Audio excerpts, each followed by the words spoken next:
I do want to say that I think we have had a really good relationship with China lately, and we're getting along with them very well. They've been very fair on our trade deal, honestly, and I hope we're going to have a great relationship.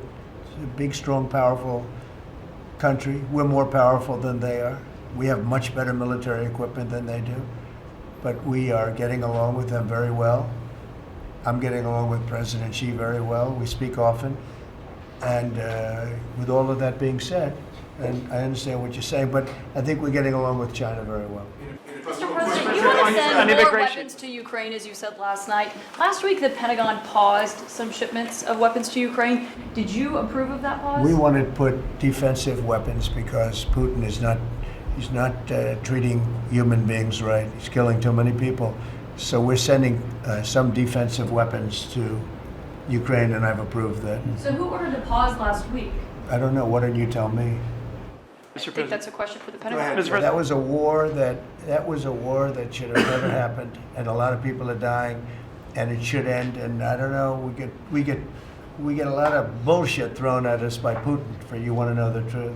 He's very nice all the time, but it turns out to be meaningless. Do you want to sanction him? Lindsey Graham has a sanctions bill on Russia. Do you want him to vote? I'm looking at it. Yeah, no, I'm looking. The Senate is passing and passed a very, very tough sanctions bill. Yeah, I'm looking at it. Can you sign that? It's an optional bill. It's totally at my option. They passed it totally at my option, and to terminate totally at my option.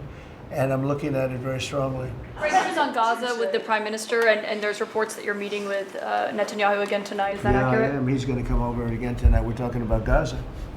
Mostly Gaza right now.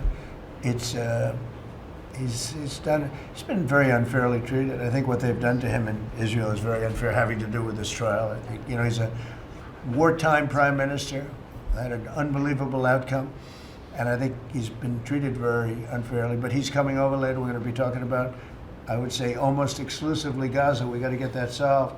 Gaza is a tragic. It's a tragedy. It's a tragedy. And he wants to get it solved, and I want to get it solved, and I think the other side wants to get it solved. Steve, could you talk on that, please?